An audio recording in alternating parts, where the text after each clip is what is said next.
Next week will mark a special commemorative day for the USS Midway. The celebration will begin later this morning, and our ABC 10 News reporter Olivia Gonzalez-Britt gives us a look into what's considered by many to be one of the most dangerous 30-hour stretch on board at the aircraft carrier USS Midway. The USS Midway didn't just launch planes during the Vietnam War. It helped rescue thousands of South Vietnamese residents at a very critical point at the end of the war. Tuesday marks 50 years since April 29 of 1975, when Saigon was falling. The USS Midway was called into action as U.S. military leaders launched Operation Frequent Wind, the largest helicopter evacuation in history. In mid-April of 1975, the USS Midway and about another 40 U.S. Navy ships were dispatched from Japan to steam off the coast of South Vietnam.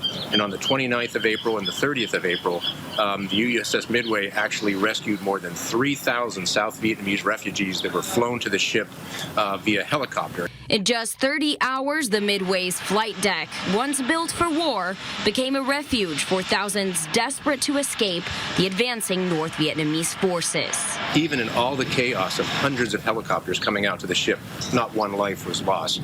So it was a pretty incredible operation, but it's also probably one of the largest, if not the largest, humanitarian effort in military history. Each helicopter carried far more than it was designed for. Passengers packed shoulder to shoulder, clinging to hope.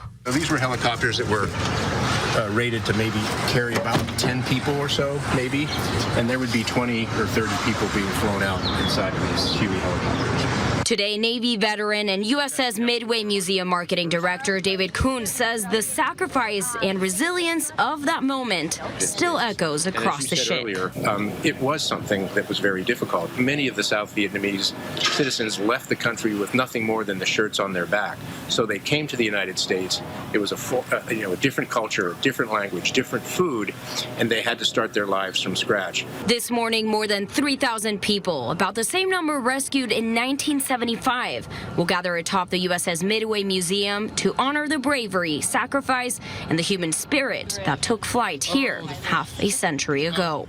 Fixed wing, I'll admit. For ABC 10 News, I'm Olivia Gonzalez-Britt.